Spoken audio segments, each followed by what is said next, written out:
வணக்கம் TNPSC buddies. நம்ம இன்னைக்கு பார்க்க போகிற டாபிக் வந்து டயபெட்டிஸ் மெல்லிட்டஸ், நீரிழிவு நோய். இது டிஎன்பிசியில் நிறையா கொஷின்ஸில் ரிப்பீட் ஆகிட்டு இருக்கு. ஸோ இந்த டாபிக் பற்றி நம்ம கம்ப்ளீட்டாக டிஸ்கஸ் பண்ணலாம். ஸோ டயபெட்டிஸ் மெல்லிட்டஸ் எந்த வகையான நோய்? இது வந்து ஒரு நான் கம்யூனிகபிள் டிசீஸ், தொற்றா நோய் அப்படின்னு சொல்லலாம். அதாவது கோல்டு, ஃபீவர், காலரா அந்த மாதிரி ஒருத்தருக்கிட்டேருந்து இன்னொருத்தருக்கு பரவாது, இன்ஃபெக்ஷியஸ் கிடையாது. ஸோ நான் கம்யூனிகபிள் டிசீஸ். ஸோ இது வந்து ஒரு மெட்டபாலிக் டிசார்டரா, வளர்சிதை மாற்ற கோளாறா அப்படின்னு கேட்டால் ஆமாம். மெட்டபாலிசம் அப்படின்னா என்ன? நம்ம ஃபுட்டு வந்து சாப்பிட்றோம், அது வந்து கெமிக்கல் ரியாக்ஷன்ஸ் நிறையா நடந்து எனர்ஜியாக நம்ம உடம்புல கன்வெர்ட் ஆகுது. இந்த ப்ராசஸ்க்கு பேர் தான் மெட்டபாலிசம். ஸோ இந்த மெட்டபாலிசமில் நடக்கிற ஒரு கோளாறு, டிஸார்டர் தான் வந்து இந்த டயபெட்டிஸ் மெல்லிட்டஸ். ஒரு வகையான நோய் வருது. ஸோ இதை வந்து நம்மளுக்கு சளி தும்மல் மாதிரி உடனே போயிடாது, லைஃப் லாங் நம்ம கூட மோஸ்ட்லி இருக்கும். ஸோ அதனால் இதை என்ன சொல்கிறாங்க அப்படின்னா க்ரானிக் மெட்டபாலிக் டிஸார்டர் அப்படின்னு சொல்கிறாங்க. சரி, இது எதனால் வருது அப்படின்னா லைஃப் ஸ்டைல் சேஞ்சஸ்னால வருது. அதாவது நம்மளோட வாழ்க்கை முறையில் நிறையா மாறுதல்கள் ஏற்பட்டிருக்கு இல்லையா? முன்ன மாதிரி நம்ம கரெக்டான ஃபுட்டு சாப்பிட்றதில்ல, பீட்சா பர்கர்னு கண்டபடி சாப்பிட்றோம். அதே மாதிரி நம்மளோட வேலைகள்லாம் வந்து செடென்ட்ரி ஜாப்னு சொல்லுவாங்க, உட்காந்த இடத்துல வேலை பார்க்குறது. முன்ன மாதிரி நிறைய வேலை செய்கிறது, எக்ஸசைஸ்லாம் இல்லை. ஸோ அந்த மாதிரி சேஞ்சஸ், வாழ்க்கை முறையில் நிறைய மாற்றங்கள் வந்ததுனால தான் வந்து இப்போ பரவலாக இந்த நோய் வந்து நிறைய பேர்கிட்ட வந்து காணப்படுது அப்படின்னு சொல்லலாம். ஸோ இந்த டயபெட்டிஸ் மெல்லிட்டஸ் அப்படின்றது என்னென்னா, இது வந்து ஒரு கிரேக்க சொல். இது வந்து ஒரு கிரீக் வேர்டு. டயபெட்டிஸ் அப்படின்னா ரன்னிங், ஓடுகின்ற அப்படின்னு பொருள். மெல்லிட்டஸ் அப்படின்னா ஸ்வீட், இனிப்பு அப்படின்னு பொருள். ஸோ அடுத்து இது வந்து கரெக்டாக எந்த மாதிரியான டிஸார்டர் அப்படின்னு பார்த்தோம்னா கணைய கோளாறு, பேன்க்ரியாட்டிக் டிஸார்டர் அப்படின்னு சொல்லலாம். ஓகேவா? பேன்க்ரியாஸ் அப்படின்றது என்னது? Second largest gland in R body.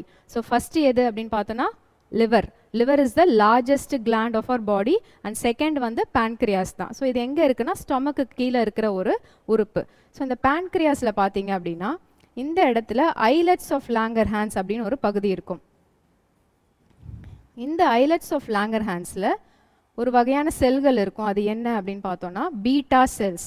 islets of Langerhansல பீட்டா செல்ஸ் இதுதான் வந்து இன்சுலின் அப்படின்ற ஹார்மோனை சுரக்குது. ஸோ இந்த கொஷின் அடிக்கடி நம்ம பார்த்துருப்போம். எங்கேருந்து இன்சுலின் ஹார்மோன் சுரக்குதுன்னா beta cells of islets of Langerhans இந்த pancreas அப்படின்னு பார்க்கலாம். சரி, இந்த நம்ம டயபெட்டிஸ்னாலே தெரியும், நம்ம என்ன இருக்கும், சக்கரை வியாதி இருக்கவங்களுக்கு பிளட்ல வந்து குளுக்கோஸ் லெவல் அதிகமாக இருக்கும். சரியா? ஸோ ஏன் அதிகமாக இருக்குது அப்படின்னா, ஒன்று இந்த பீட்டா செல்ஸ் வந்து அவங்களுக்கு சுத்தமாக அழிஞ்சு போயிருக்கும், டிஸ்ட்ராய் ஆகிருக்கும். இல்லைனா இன்சுலின் ஹார்மோன் போதுமான அளவுக்கு சுரக்காது. அப்படியே சுரந்தாலும் அதோட வேலைப்பாடு, ஃபங்க்ஷனில் வந்து ஏதாவது கோளாறு இருக்கும். ஸோ இந்த காரணங்களுக்காக தான் டயபெட்டிஸ் பேஷண்ட்ஸ்க்கு பிளட்ல வந்து குளுக்கோஸ் லெவல் அதிகமாக இருக்குது. ஸோ இந்த இன்சுலின் ஹார்மோன் என்ன பண்ணுது அப்படின்னா பிளட் குளுக்கோஸ் லெவலை எப்போவுமே கம்மியாக வச்சுக்கும். ஸோ அப்போ இன்சுலின் ஹார்மோனை பற்றின ஃபங்க்ஷன் நம்மளுக்கு தெரியணும் இல்லையா? அடுத்து இப்போ இன்சுலின் ஹார்மோனோட ஃபங்க்ஷன் நம்ம பார்க்கலாம். இது என்ன பண்ணுது? இப்போ நம்ம ஒரு மீல்ஸ் ஃபுட்டு சாப்பிட்றோம் அப்படின்னா உடனே என்ன ஆகும், எல்லா எனர்ஜியுமே வந்து குளுக்கோஸாக கன்வெர்ட் ஆகும். இந்த குளுக்கோஸ்லாம் எங்கே போய் ஸ்டோர் ஆகுது அப்படின்னு பார்த்தீங்கன்னா, இந்த குளுக்கோஸ் எல்லாமே வந்து லிவரில் போய் வந்து கிளைக்கோஜன் அப்படின்ற ஃபார்மில் ஸ்டோர் ஆகும். லிவரில் போய் கிளைக்கோஜன் அப்படின்ற ஒரு ஸ்ட்ரக்சராக வந்து இந்த குளுக்கோஸ் எல்லாமே ஸ்டோர் ஆகும். நம்ம உடம்புல எப்போல்லாம் குளுக்கோஸ் தேவைப்படுது, எப்போல்லாம் கம்மியாக இருக்குன்னு தோணுதோ அப்போது இந்த கிளைக்கோஜன் என்ன ஆகும், இது உடஞ்சி திருப்பி குளுக்கோஸாக மாறி பிளட்டில் போய் கலந்து நம்மளுக்கு எனர்ஜி கொடுக்கும். இந்த ப்ராசஸ் பேர் என்ன? இது உடஞ்சி போகிறதுக்கு பேர் கிளைகோஜீனோலைசிஸ். கிளைகோஜீனோலைசிஸ். இது உடஞ்சி குளுக்கோஸாக மாறும். ஸோ இந்த ப்ராசஸில் குளுக்கோஸாக மாறுது.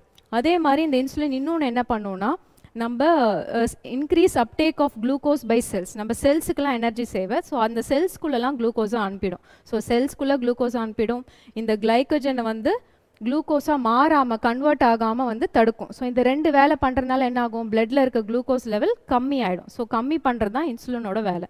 ஸோ இந்த மாதிரி அது வந்து பிளட் குளுக்கோஸ் லெவலை நார்மலாக வச்சுக்குது. ஸோ அடுத்து இன்சுலினில் பார்த்தீங்கன்னா ரெண்டு டைப்ஸ் இருக்குது, டைப் 1 டைப் 2 அப்படின்னு இருக்குது. இந்த டைப் 1 அப்படின்றது என்ன அப்படின்னா இன்சுலின் டிபெண்டன்ட் டயபெட்டிஸ் மெல்லிட்டஸ் அப்படின்னு சொல்லுவாங்க. அதாவது IDDM. இது கூட வந்து நம்ம கொஷனில் இதோட எக்ஸ்பேன்ஷன் சொல்லுங்கள் அப்படின்னு கேட்டிருக்காங்க. So insulin dependent diabetes mellitus இது யாருக்கெல்லாம் வருது அப்படின்னா குழந்தைகள் மற்றும் யங் அடல்ட்ஸ், அதாவது இளம் வயதினருக்கு வரக்கூடிய ஒரு வியாதி. அதனால தான் இது என்னன்னு சொல்கிறாங்க, ஜுவினைல் டயபெட்டிஸ் அப்படின்னும் இதை சொல்லுவாங்க.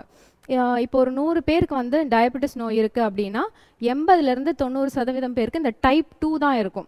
டைப் 1 பார்த்தீங்கன்னா ஒரு 10 to 20% தான் வந்து இந்த இது டைப் 1 டயபெட்டிஸ் வந்து அஃபெக்ட் ஆகும். இவங்களுக்கு என்ன பிரச்சனை நடக்குது அப்படின்னு பார்த்தோம்னா டிஸ்ட்ராக்ஷன் ஆஃப் பீட்டா செல்ஸ். நம்ம ஆல்ரெடி பார்த்தோம்ல, பீட்டா செல்லே இவங்களுக்கு சுத்தமாக இருக்காது. ஸோ அப்புறம் எப்படி இன்சுலின் வரும்? ஸோ அதனால் பிளட் குளுக்கோஸ் லெவல் அதிகமாக இருக்கும் இந்த பேஷண்ட்ஸ்க்கு.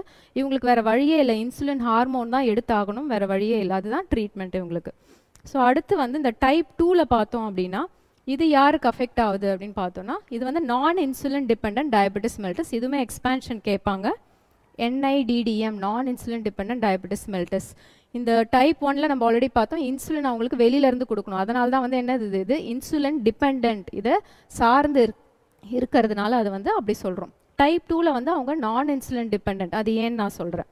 ஸோ இந்த மாதிரி இவங்களுக்கு யாருக்கெல்லாம் அஃபெக்ட் ஆகுதுன்னா நடு வயதினர், அப்புறம் நடுத்தர வயதினர், 40க்கு மேலே வயதானவர்களுக்கு தான் அஃபெக்ட் ஆகும். முன்னாடியே சொன்ன மாதிரி இது 80லேருந்து 90% இந்த டைப் 2 டயபெட்டிஸ் தான் வந்து நம்ம பார்க்க முடியுது. அடுத்து இவங்கள என்ன ஃபங்க்ஷன் வந்து கோளாறு ஆகுதுன்னு பார்த்தோன்னா இன்சுலின் வந்து இவங்களுக்கு நார்மலாக தான் சுரக்கும், ஆனால் அதோட ஃபங்க்ஷன் வேலைப்பாடு வந்து தடைப்பட்டிருக்கும். அதாவது செல்ஸ் வந்து குளுக்கோஸ் இப்போ நிறைய சாப்பிட்றாங்க, எக்ஸசைஸே பண்ணுறதுனா பிளட்டில் வந்து குளுக்கோஸ் அதிகமாக இருக்கும். ஸோ அப்போ செல்ஸால் அந்த குளுக்கோஸை எடுத்துக்க முடியாது இன்சுலின் வேலை செஞ்சாலும். ஸோ அந்த குறைபாடு இருக்கிறனால தான் இவங்களுக்கு டைப் 2 டயபெட்டிஸ் வருது. ஸோ இவங்களுக்கு எப்படி ட்ரீட்மெண்ட் பண்ணலாம்? டயட், எக்ஸசைஸ், ஒரு சில மெடிசன்ஸ் மூலயமா சீராக வச்சுக்க முடியும். அடுத்து இப்போ நம்ம வந்து டயபெட்டிஸ் பற்றி பார்க்கும்போது கண்டிப்பாக இது சிம்டம்ஸ் பற்றி நம்மளுக்கு தெரிஞ்சிருக்கணும் இல்லையா? இதுவும் நிறையா கொஷின்ஸில் வரும். என்னென்ன சிம்டம்ஸ்? ஹைப்பர் கிளைசீமியா அப்படின்னா என்ன? பிளட்டில் வந்து குளுக்கோஸ் லெவல் வந்து ரொம்ப அதிகமாக இருக்குது அப்படின்னா அதுக்கு பேர் என்னது? Hyper glycaemia. அடுத்து வந்து இவங்களுக்கு இன்க்ரீஸ்டு யூரின் அவுட்புட் வந்து ரொம்ப இன்க்ரீஸ்டாக இருக்கும், அடிக்கடி யூரின் பாஸ் பண்ணுவாங்க. ஸோ அந்த கண்டிஷனுக்கு பேர் என்ன? பாலியூரியா அப்படின்னு சொல்லுவாங்க. ஸோ இப்போ அடிக்கடி யூரின் பாஸ் பண்ணுறதுனால என்ன ஆகும்? நிறையா தாகம் எடுக்கும், தர்ஸ்ட். ஸோ இன்க்ரீஸ்டு தர்ஸ்ட் இருக்கும். ஸோ அதுக்கு பேர் என்ன? பாலிடிப்சியா அப்படின்னு சொல்லுவாங்க. ஸோ அடுத்து வந்து பாலிஃபேஜியா அப்படின்னா இன்க்ரீஸ்டு ஹங்கர், எல்லாமே இன்க்ரீஸ்டாக இருக்கும். ஸோ குளுக்கோஸ் நிறையா யூரின் வழியாக வெளியில் போயிடுறதுனால அவங்க ரொம்ப டயர்ட் ஆகிடுவாங்க. ஸோ அடிக்கடி பசிக்கும். அந்த ஹங்கருக்கு பேர் என்னது? பாலிஃபேஜியா அப்படின்னு சொல்கிறோம். ஸோ இப்போ இவ்வளோ பார்த்த பிறகு அந்த பேன்க்ரியாஸ் தான் இதுக்கு முக்கியமான காரணம். ஸோ அந்த கிளாண்டை பற்றி நம்ம தெரிஞ்சுக்கலாம். ஸோ இப்போ இந்த பேன்க்ரியாஸ் நம்ம பார்த்த மாதிரி ஸ்டொமக் கீழே இருக்கிற ஒரு லீஃப் லைக் ஸ்ட்ரக்சரான உறுப்பு தான். இது என்ன இது வந்து ஒரு காம்போசிட் கிளாண்ட் அப்படின்னு சொல்லுவாங்க, மிக்சட் கிளாண்ட். ஏன் அப்படின்னா இதில் எக்ஸோக்ரைன், எண்டோக்ரைன் ரெண்டுமே இருக்கும். ரெண்டு கிளாண்ட்ஸுமே இந்த ஒரே உறுப்பில் இருக்கும். அதான் நாளமில்லா சுரபிகள், நாளங்கள் கொண்ட சுரபிகள் ரெண்டுமே இதில் இருக்கும். எக்ஸோக்ரைன் தான் 80% இருக்கும், எண்டோக்ரைன் பகுதி வந்து கொஞ்சம் தான் இருக்கும். ஸோ இந்த பேன்க்ரியாஸ் அப்படின்றத பார்க்கலாம். இதில் பார்த்தீங்கன்னா இந்த இடம் தான் அந்த எண்டோக்ரைன் பகுதி அப்படின்னு சொல்லலாம். ஸோ இதுதான் வந்து என்னது? ஐலட்ஸ் ஆஃப் லாங்கர்ஹான்ஸ் அப்படின்னு சொல்கிறோம். ஸோ இதில் வந்து இந்த ஐலட்ஸ் ஆஃப் லாங்கர்ஹான்ஸில் 3 வகையான செல்கள் இருக்கும். ஆல்ஃபா செல்ஸ், அப்புறம் பீட்டா செல்ஸ், அப்புறம் டெல்டா செல்ஸ். இந்த ஆல்ஃபா செல்ஸ் எந்த ஹார்மோனை செக்ரீட் பண்ணுதுன்னா குளூக்கோகன் அப்படின்ற ஹார்மோனை செக்ரீட் பண்ணுது. பீட்டா செல்ஸ் வந்து இன்சுலின் அப்படின்ற ஹார்மோனை செக்ரீட் பண்ணுது. அப்புறம் டெல்டா செல்ஸ் வந்து சொமட்டோஸ்டாட்டின் அப்படின்ற ஹார்மோனை செக்ரீட் பண்ணுது. நம்ம ஏற்கனவே பார்த்த மாதிரி இன்சுலின் வந்து என்னது? ரத்தத்தில் குளுக்கோஸ் லெவலை கம்மி பண்ணுறது. ஸோ அதுக்கு இன்னொரு பேர் இருக்குது அந்த ஹார்மோனுக்கு, என்னென்னா ஹைப்போகிளைசெமிக். ரத்தத்தில் குளுக்கோஸை கம்மியாக வச்சுக்கிற ஹார்மோன். ஸோ இது ஹைப்போகிளைசெமிக் ஹார்மோன் சொல்லலாம். இந்த குளூக்ககன் அப்படின்னு பார்த்தோன்னா இது அப்படியே இன்சுலினுக்கு ஆப்போசிட்டான ஒரு ஹார்மோன். இன்சுலின் என்னெல்லாம் பண்ணுதோ அதுக்கு ஆப்போசிட் ஆக்ஷன்லாம் இது பண்ணி என்ன பண்ணும்? பிளட்டில் குளுக்கோஸ் லெவலை அதிகப்படுத்துகிற வேலை தான் இதோட வேலை. ஸோ இதுக்கு பேர், இன்னொரு பேர் என்ன? Hyper glycaemic. இது கண்டிப்பாக இந்த டேர்ம்ஸ் வந்து கொஷனில் கேட்பாங்க. சரி, குளூக்கோகனை ஒரு சின்னதாக ஒரு எக்ஸாம்பிள் சொல்லி புரிய வைக்கிறேன். ஃபாஸ்டிங் பண்ணுறோம், சாப்பிடாமல் இருக்கோம், இல்லை ரொம்ப டயர்டாக இருக்குது, மயக்கம் வர மாதிரி இருக்குது, அப்போனா என்ன ஆகும் அப்படின்னா உடனே இந்த குளூக்கோகன் ஹார்மோன் ஆக்டிவேட் ஆகி பிளட்டில் வந்து குளுக்கோஸ் லெவலை அதிகப்படுத்துகிற வேலையை பார்க்க ஆரம்பிச்சிடும். சரிங்களா? ஸோ அதுதான் வந்து ஹைப்பர் கிளைசெமிக் ஹார்மோன் அப்படின்னு சொல்கிறோம். அடுத்து நம்ம டயபெட்டிஸ்க்கு ஏற்ற மாதிரி ஒரு இம்பார்ட்டன்ட் ஃபேக்ட்ஸ்லாம் நம்ம புக்கில் இருக்கும்ல, அதெல்லாம் நம்ம டிஸ்கஸ் பண்ணலாம்.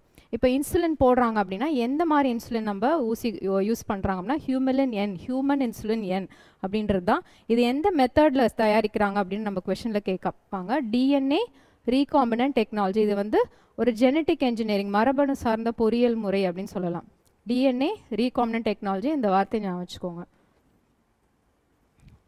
அடுத்து என்ன சொல்கிறாங்கன்னா நம்ம இந்தியாவை பொறுத்த வரைக்கும் ஒவ்வொரு 8 பேரில் ஒருத்தருக்கு வந்து டயபெட்டிஸ் இருக்குது அப்படின்னு வேர்ல்ட் ஹெல்த் ஆர்கனைசேஷன் அப்படின்னு சொல்கிறாங்க. அதே மாதிரி நம்ம இந்தியாவில் சராசரி வயது டயபெட்டிஸ் மெல்லிட்டஸ்னால் 40 இயர்ஸ்லேருந்து வர, மற்ற ஊர்லலாம் வந்து 55, நம்ம ஊரில் வந்து 40 வயசுலேருந்தே இந்த ரிஸ்க் ஃபேக்டர் இருக்குது அப்படின்னு சொல்கிறாங்க.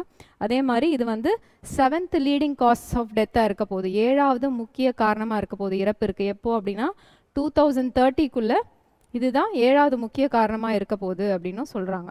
ஸோ இதெல்லாம் பார்த்தாச்சு. நார்மல் பிளட் குளுக்கோஸ் லெவல் என்ன அப்படின்னு பார்த்தோன்னா 120/80 இதுதான் milligrams of decilitre per decilitre of பிளட்லேருந்து இருக்கணும். அதே மாதிரி இப்போ ரீசெண்டாக வந்து ஹூவில் என்ன சொல்லியிருக்காங்க அப்படின்னா, ஒருத்தங்க ஃபாஸ்டிங்கில் இருக்கும் போது 140க்கு மேலே கண்டினியூஸாக 2 தடவை செக் பண்ணும்போது இருந்ததுனாலோ, இல்லைனா ரேண்டம், அதாவது எப்போ வேணால் ஒரு நாளில் எடுக்கலாம் இல்லையா, அந்த டைமில் எடுக்கும்போது 200 மில்லிகிராம் பெர் டெசிலிட்டருக்கு மேலே கண்டினியூஸாக இருந்ததுனாலோ இவங்களுக்கு டயபெட்டிஸ் கண்டிப்பாக கன்ஃபார்ம் பண்ண வேண்டியது இருக்கும் அப்படின்னு சொல்கிறாங்க. So all of you stay healthy. இந்த டாபிக் கண்டிப்பாக எல்லாருக்கும் புரிஞ்சிருக்கும்னு நினைக்கிறேன். எல்லா ஃபேக்ட்ஸுமே இம்பார்ட்டன்ட். கீப் இன் மைண்ட், மனதில் பதிய வைத்துக் கொள்ளுங்கள். நன்றி.